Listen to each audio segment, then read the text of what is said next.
नैना रसोई घर में रात का खाना पकाने की तैयारी कर रही थी। उसके मोबाइल फोन पर कॉल आ रहा था। रिंगटोन नहीं बजे इसलिए उसने मोबाइल फोन को साइलेंट मोड पर रखा था। वह नहीं चाहती थी कि उसके पति मुकेश को कॉल करने वाले के बारे में पता चले।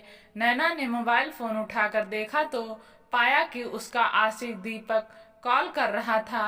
हालांकि वह अभी उसे कुछ दिन तक कॉल करने से मना कर चुकी थी, फिर भी उसका बार बार कॉल आ रहा था। वह मुकेश के डर से कई दिनों से उसका कॉल नहीं रिसीव कर पा रही थी। मुकेश कई सालों से गुजरात में प्राइवेट नौकरी कर रहा था। वह 3 महीने पहले घर वापस आ चुका था। कोरोना के वायरस से जितना लोगों को नुकसान नहीं हो रहा था, उससे ज्यादा नैना के लिए उसके पति घर वापसी से आफत हुई थी। अपने आशिक दीपक से बात नहीं कर पा रही थी। जब मुकेश कमाने के लिए चला गया था तो वह लंबे समय तक घर नहीं आ पाया था। वह पैसा मोबाइल से ही ट्रांसफर कर रहा था। ऐसे में उसे अकेले ही घर में अकेले जिंदगी गुजारनी पड़ गई थी। घर में नैना की एकमात्र सास जो काफी बूढ़ी हो चुकी थी, वह अक्सर बीमार रहती थी। घर में 2 छोटे छोटे बच्चे होने के चलते उसे ही बाजार से सब्जी और घर के लिए जरूरी सामान लाना पड़ रहा था। उस दिन दीपक शहर से पढ़ाई कर अपने बाइक से गांव की ओर लौट रहा था तो नैना पैदल ही भारी थैला उठाकर पास के बाजार से वापस आ रही थी। तभी दीपक की नजर नैना पर पड़ी थी और वह पहले से नैना को जानता था, लेकिन उससे कभी भी बात करने का मौका नहीं मिला था।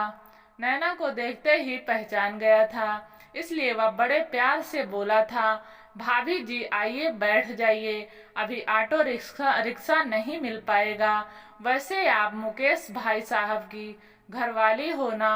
हाँ, नैना सिर्फ इतना ही बोल पाई थी।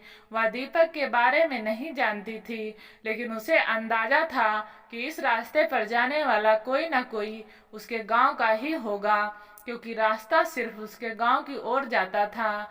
बैठिए, आपको घर तक छोड़ देता हूँ। दीपक उसको ऊपर से नीचे तक देखकर बोला था।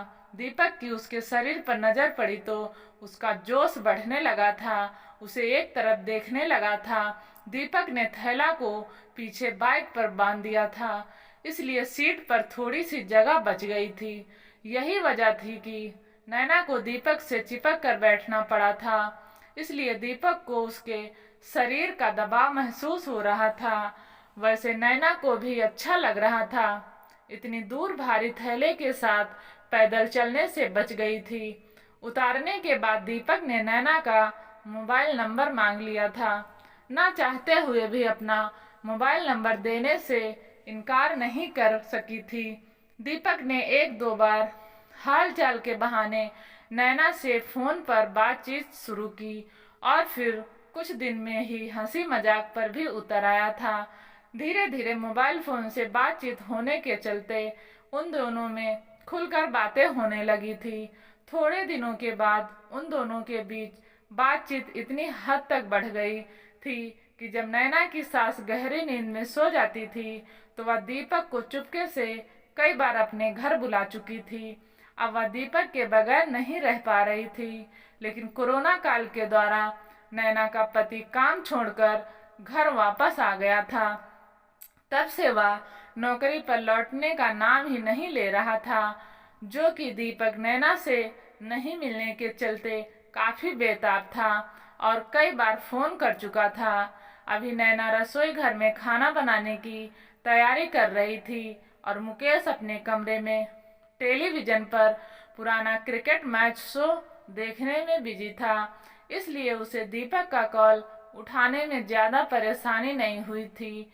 वह मोबाइल कानों से लगाकर धीरे से बोली, हेलो। दूसरी तरफ से दीपक बोला, नैना डार्लिंग, क्या हाल चाल है? सब ठीक ठाक है, तुम अपना हाल बताओ। तुम मुझसे बात भी नहीं कर रही हो। जब से तुम्हारा पति आया है तब से एक बार भी नहीं मिली हो। कब तक तुम्हारा पति घर पर कुंडली मारकर बैठा रहेगा? तुमसे मिलने के लिए बेचैन हो रहा हूँ। अब मेरा मन नहीं मान रहा है। मैं तुम्हारे सुंदर हुस्न का दीदार करना चाहता हूँ। तुम मिलने का कोई इंतजाम करो, वरना मैं तुम्हारे घर पर पहुँच जाऊँगा। ऐसा बिल्कुल भी मत करना, वरना हम दोनों कहीं के नहीं रहेंगे। मेरी बात ध्यान से सुनो। मैं 1-2 दिन के लिए अपने पति को कहीं भेजने का उपाय सोचती हूँ, फिर तुम्हें बुला लूंगी। तब सारे अरमान पूरे कर लेना। नैना ने इतना कहकर फोन काट दिया। नैना का सातिर दिमाग काम नहीं कर पा रहा था कि आखिर वह अपने पति को कहाँ भेजे। उसे कोई तरकीब नजर नहीं आ रही थी। आज जब नैना बिस्तर पर सोने गई तो मुकेश से बोली, आप कब तक घर में बैठे रहेंगे? कोरोना महामारी धीरे धीरे कम हो रही है। अब कमाने के लिए बाहर जाइए। आखिर घर का खर्चा कैसे चलेगा? आप तकरीबन 3 महीने से घर बैठे हुए हैं। घर के सारे रुपए तो खर्च हो गए हैं और सामान खत्म हो गया है। ऐसे बैठे रहेंगे तो फिर भोजन का इंतजाम कहाँ से होगा? मुकेश मुंह बनाकर बोला, देखो, मैंने बहुत दिनों तक बाहर नौकरी कर ली।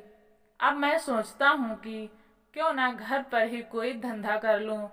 इससे तुम्हारे और बच्चों के साथ रहने का भरपूर मौका भी मिलेगा।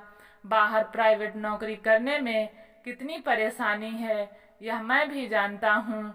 वह सब तो ठीक है, लेकिन घर पर कौन सा धंधा करने वाले हो? धंधा करने के लिए मोटी रकम की जरूरत होती है। बिना पैसे के तो धंधा हो नहीं सकता है।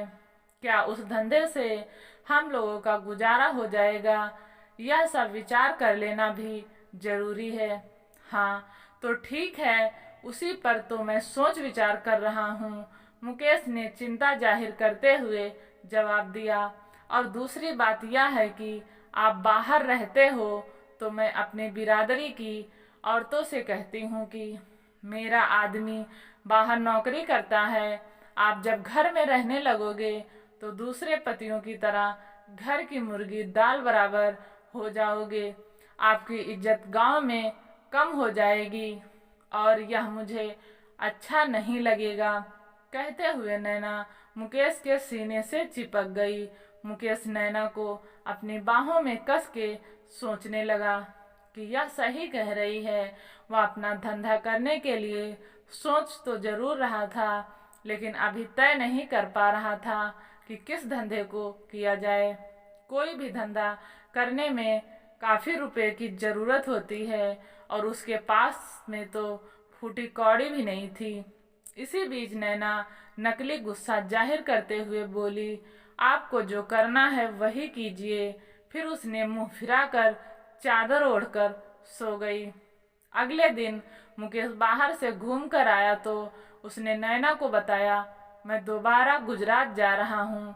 आज मैंने अपनी फैक्ट्री मालिक से बात की थी। वह मुझे काम देने को तैयार हो गया है। वह कह रहा था कि काम शुरू हो गया है। सभी कामगारों को फोन करके बुलाया जा रहा है। इतना ही नहीं, मेरा मालिक मुझे कुछ पैसे बढ़ाकर भी देने के लिए राजी हो गया है। यह तो अच्छी बात है, लेकिन जाना कब है? मुझे आज निकलना पड़ेगा, वरना फिर ट्रेन 2 दिन बाद ही मिलेगी।